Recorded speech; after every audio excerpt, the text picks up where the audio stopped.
Hello friends, நம்ம இன்றைக்கி என்ன பார்க்க போகிறோன்னா மஷ்ரூம் பிரியாணி எப்படி பண்ணலான்னு பார்க்கலாம். அதுக்கு நான் ஒரு 200 கிராம் மஷ்ரூம் எடுத்து க்ளீன் பண்ணி கட் பண்ணி வச்சுருக்கேன்.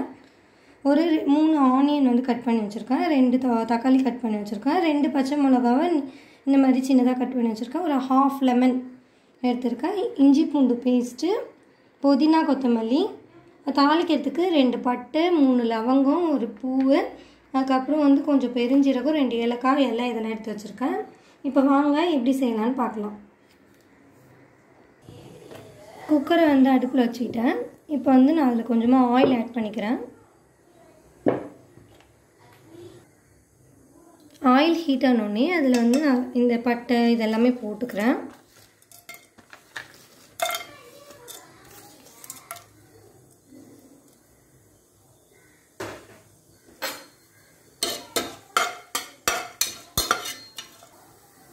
ஒரு 4-5 முந்திரி பருப்பை 2ஆக உடச்சி இது கூடயே போட்டு ஃப்ரை பண்ணிக்கலாம்.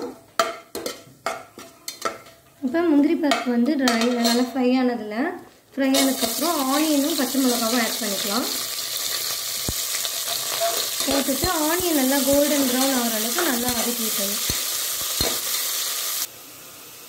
ஆனியன் வந்து இந்த அளவுக்கு நல்லா ஃப்ரை ஆனதுக்கப்புறம் இதில் நம்ம ஜிஞ்சர் கார்லிக் பேஸ்ட் ஆட் பண்ணிக்கலாம்.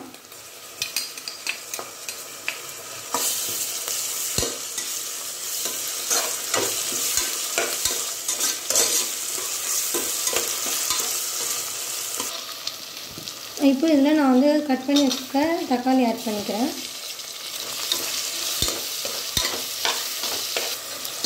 தக்காளி வெங்காயம் நல்லா வதங்கிறதுக்காக நான் இப்போ உப்பு ஆட் பண்ணிக்கிறேன். இதில் நான் வந்துட்டு யூஸ் பண்ணணும். இப்போ நல்லா தக்காளி நல்லா ஸ்மாஷ் ஆகிற அளவுக்கு நல்லா வதக்கிடலாம்.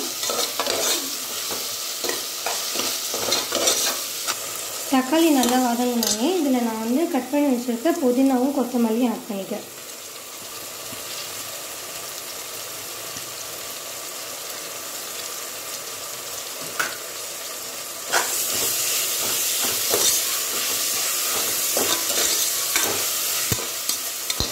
புதினா கொத்தமல்லி நல்லா வதங்கினோடனே நான் இதில் வந்து எடுத்து கட் பண்ணி வச்சுருக்க மஷ்ரூம் யூஸ் பண்ணிக்கலாம். மஷ்ரூம் நல்லா க்ளீன் பண்ணிவிட்டு நான் வாட்டரில் வாஷ் பண்ணி எடுத்து வச்சுருக்கேன். இது வந்து ஒரு 4 பீசஸாக கட் பண்ணால் இதுக்கு கரெக்டாக இருக்கும். அதாவது 4 பீசஸாக கட் பண்ணி வச்சுருக்கேன்.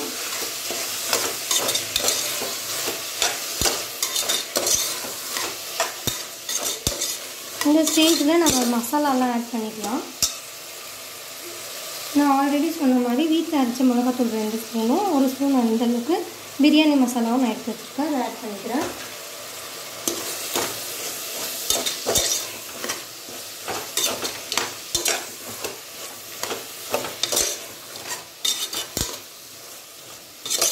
மசாலா வந்து ஒரு 2 நிமிஷம் அளவுக்கு நல்லா எண்ணெயிலே வதக்கிட்டு இதில் நம்ம வாட்டர் ஆட் பண்ணிக்கலாம். நான் ஆக்சுவலாக வந்து இந்த பிரியாணிக்காக 2 டம்ளர் அளவுக்கு பாஸ்மதி ரைஸ் எடுத்து ஒரு ½ hour ஊற வச்சு எடுத்து வச்சுருக்கேன். 2 டம்ளர் அரிசிக்கு நான் 1 டம்ளருக்கு 1.5 டம்ளர் கணக்கு பண்ணி 3 டம்ளர் தண்ணி வைக்க போகிறேன்.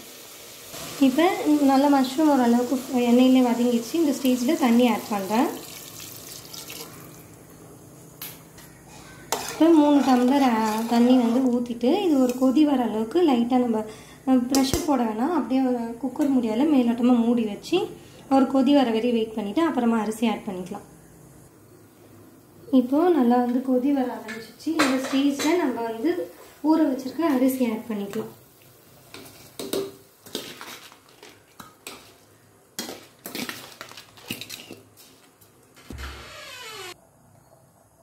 அரிசி ஆட் பண்ணிவிட்டு நான் அப்படியே லைட்டாக கிளறி விட்டுட்டேன். இந்த ஸ்டேஜில் நான் வந்து ஒரு ½ லெமன் ஜூஸ் மட்டும் இது மேலே அப்படியே பிழிஞ்சு விட்டுக்கிறேன்.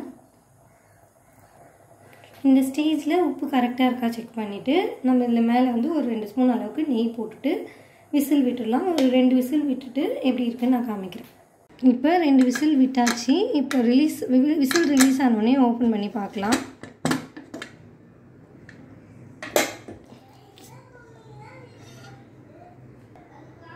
சூப்பரான மஷ்ரூம் பிரியாணி ரெடி ஆயிடுச்சு. மறக்காமல் வீட்டில் ட்ரை பண்ணி பாருங்கள். எப்படி இருந்துச்சுன்னு கமெண்ட் பண்ணுங்கள். தேங்க்ஸ் ஃபார் வாட்சிங். இது உங்கள் லீஸ் பாண்டேஸ் கிச்சன். நம்ம சேனலில் பிடிச்சிருந்தால் லைக் பண்ணுங்கள், ஷேர் பண்ணுங்கள், சப்ஸ்கிரைப் பண்ணுங்கள்.